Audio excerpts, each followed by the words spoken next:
With this arm type, it is necessary to remove the pre-attached adapter on the wiper blade and replace it as follows with adapter BC.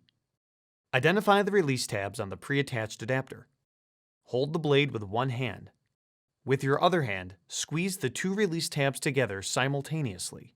The pre-attached adapter will disengage from the blade. Discard it. Locate adapter BC and push it into the cavity in the side of the blade until it locks in place. Adapter BC must lock onto the blade before proceeding to the next step. Press the tab on the front of adapter B. Lift shim C off of adapter B and discard it.